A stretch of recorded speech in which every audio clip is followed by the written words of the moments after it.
In this lesson, we're going to take a deep dive into EC2 instance types, key pairs, and user data.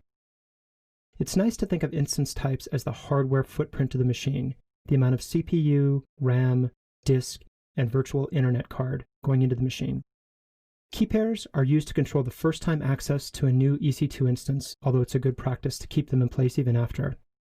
Security groups are semi-stateful firewalls around the instance used to control the access between instances. And user data allows you to store configuration data and/or scripts inside of the instance. This is useful for bootstrapping or pulling up the machine the first time that it boots. Let's first look at EC2 instance types. Again, this defines the virtual hardware, the CPU, the RAM, the virtual NIC or virtual I/O of the machine, and ephemeral disk, which is local disk that comes with some instances. Currently, there are 18 instance types supported, and these are grouped into families, such as M1, the latest M3, cluster compute, graphics compute, and so on. EBS-backed instances can be stopped and resized to a larger or possibly smaller instance type. The caveat there is that your EBS disk has to fit in the smaller machine. Let's look at some of these families. First, let's look at the family of RAM CPU. If we look over at our key on the right, we see that we have T1s, M1s, M3s, and so forth. These are grouped according to their icon. One thing to note about this graph and the next graph is that both of these axes are log. So this machine up here has 100 gigabytes of RAM versus this machine down here, the T1 Micro, which only has a couple. There's also families by disk and CPU. And here you can see that we have disk on the vertical graph. Again, this is a log graph. And you can see that some of these machines come with very high amounts of disk. In this case, the CC or GCs come with much more disk than the T1s, which don't even appear on the graph because they don't have ephemeral disk. There's good feature info at ec2instances.info. Highly recommend you pull this up in your browser and take a look. This is not managed by Amazon, but it's the best resource out there, and they keep it pretty current. Some things about EC2 instance types that you should be aware of. First, you have to define whether it's Windows or Linux. The Windows is going to be a higher cost due to licensing. These are charged hourly, and this is something that always gets first-time users. Let's take a look at what we mean here. It's charged running forward, which means such as T0 here, I spin up an instance. At the top of the hour, I spun up an instance, I got billed for 1 hour. Let's say that 5 minutes later, I didn't like that instance. I stop it and I start another one. I'm billed for an additional hour. You can kind of see where this is going, but every time I stop and start an instance, I'm billed for another running hour forward. So we can see here in this example, we would have gotten 4 hours of charges inside of a single hour. The best practice here is, if you've got an instance up, try to leave it up for at least an hour, or as close to an hour as you can. You're going to be charged for that full hour anyway. Let's next look at EC2 key pairs. These are public-private key pairs. These only allow access to EC2 instances. These are not your access and secret key pairs that you use to sign your API requests. AWS never sees your private. In fact, when you create a private and public key pair, the private is created inside of your browser inside of JavaScript, so the AWS servers never actually even see your private key. AWS loads the public half of this key into your EC2 instances when it boots them up. And the first access to that machine requires the private key. In the case of Linux, you pass in that private key with the -i parameter to SSH. And in the case of Windows, you use this key to decrypt your administrator password. Let's next look at EC2 security groups. These are semi-stateful firewalls, which open specific ports. You specify an individual source, as you see here. These can be a CIDR block, which we'll talk about in a second, or it could be another security group. You can also specify TCP or UDP, and the default security group is 0 access, which you probably want to keep that way. Launching your instances into the default security group with 0 access is another best practice we recommend. Let's look a bit at CIDR blocks. Here you see that we have an IPv4 address, which is the dotted decimal notation. Every separator here is a dot, and in between the dots, we have what's known as 1 byte or 8 bits.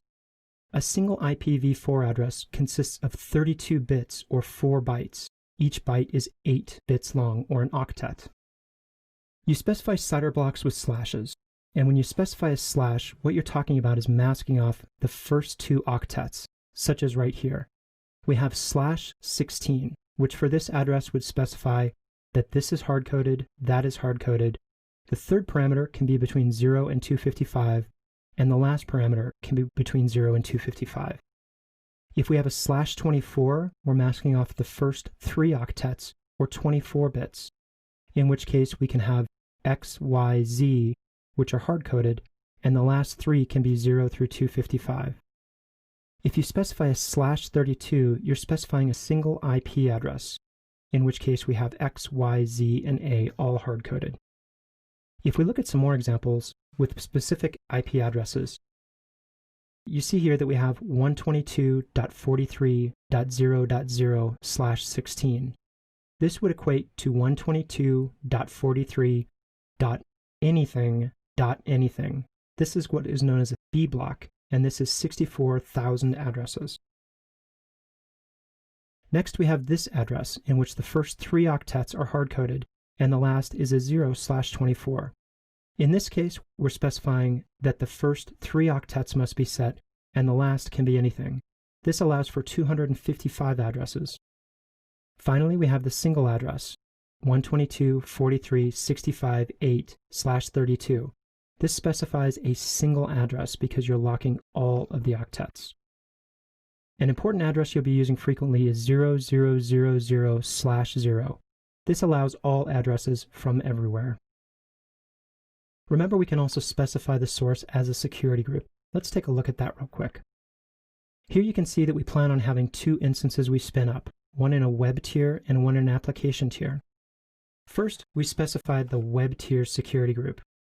And notice that we specified using CIDR notation. The source of 0000/0 is everything from everywhere. And here you can see that we've opened up the web ports of 80 and 443, which are HTTP and HTTPS. A machine that's wrapped in this security group will only be allowed access from these 2 ports. Next up, we have the app security group. And here we do something unique. We're specifying another security group. So we're specifying that if port 8080 is accessed on a machine using this security group, from the web tier security group, we're going to allow access. This is locking the machine off to any access besides through the web tier security group, so that when we wrap our web tier with that security group, and we wrap a machine on our app tier with its security group, we're allowing port 8080 access from web to application. Let's talk for a second about user data. User data is information that is copied into the instance.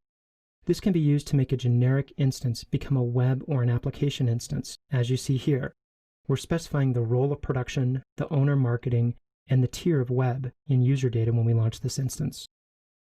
We're limited to 16 kilobytes of data, but we're really not, because the scripts can use something called cfninit to run scripts on initial boot. Let's look at that for a second. If we pass this string into user data, we're using what is known as cfninit or cloudinit for AWS. Cloudinit comes from the Canonical folks, who also make the Ubuntu Linux OS. It's a package which allows bootstrapping of cloud servers. Cloudinit is not AWS specific, but cfninit is. cfninit says that if user data starts with a hash bang, as we see here, it's going to execute the whole rest of the code as a user, only on the first boot, and it can install packages, set host names, and do wget of codebase and other scripts. This is how we can get around that 16K limitation. We could just wget a script from S3 and run that as well. Here you see in this user data, we're first updating some packages with yum, so we must be on CentOS. We're setting the host name to web01, we're installing Apache Web Server, and we're starting the Apache Web Server. We could continue doing other additional stuff. You can access user data from inside the instance via this 169.254.169.254 endpoint. If you run a curl of HTTP 169.254.169.254/latest/user data from inside your EC2 instance on the terminal, it's going to show you all the information you have loaded in user data. You can also access metadata information. This is AWS level data about the instance, stuff such as the DNS, the hostname, the networking, disks, and so forth.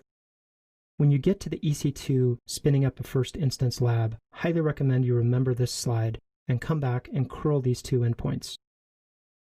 In this chapter, we covered instance types, which are the hardware footprint, EC2 keypairs, which allow first-time access to the new instance, security groups, which are the semi-stateful firewalls around the instances, and user data, which stores configuration data and is useful for bootstrapping the machine.